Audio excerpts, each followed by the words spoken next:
ఇటీవల మొంతా తుఫాన్ కారణంగా కురిచేడు మండలం దొకనకొండ గ్రామంలో దెబ్బతిన్న పంట పొలాలను తర్చి నియోజకవర్గ TDP incharge doctor Gottipati Lakshmi పంట పొలాలను పరిశీలించారు. ఈ సందర్భంగా రైతులను పరామర్శించి వారికి మనోధైర్యం కల్పించారు. డాక్టర్ లక్ష్మి మాట్లాడుతూ మన కూటమి ప్రభుత్వం రైతు సంక్షేమమే లక్ష్యంగా ముందుకు సాగుతుంది. ఇప్పటికే వారి పత్తి పంటలకు ఎకరాకు 25,000 నష్టపరిహారం ప్రకటించడం ద్వారా మన ప్రభుత్వం రైతుల పక్షాన ఉందని నిరూపించింది.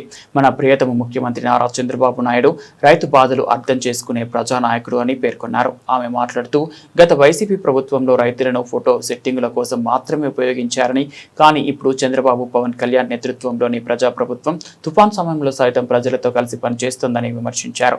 మన సీఎం చంద్రబాబు ఐటీ మార్చిలు నారా లోకేష్ సచివాలయంలోనే ఉండి తుఫాన్ పరిస్థితిని పర్యవేక్షించారు. ప్రాణ నష్టం జరగకుండా ప్రజలను కాపాడగలిగారు అని అభిప్రాయపడ్డారు. తన నియోజకవర్గంలో కూడా ప్రతి రైతు పంట నష్టాన్ని సక్రమంగా అంచనా వేసి ప్రభుత్వం ద్వారా పరిహారం అందేలా కృషి చేస్తానని ఆమె హామీ ఇచ్చారు. ఈ కార్యక్రమంలో వ్యవసాయ శాఖ ఏడీ బాలాజీ నాయక్, మండల ఏవో, మండల టీడీపీ అధ్యక్షుడు పిడితల నెమిలయ్య, తెకనకొండ గ్రామ టీడీపీ నాయకులు, క్లస్టర్ యూనిట్ బూత్ ఇన్ఛార్జీలు, కూటమి శ్రేణులు పాల్గొన్నారు.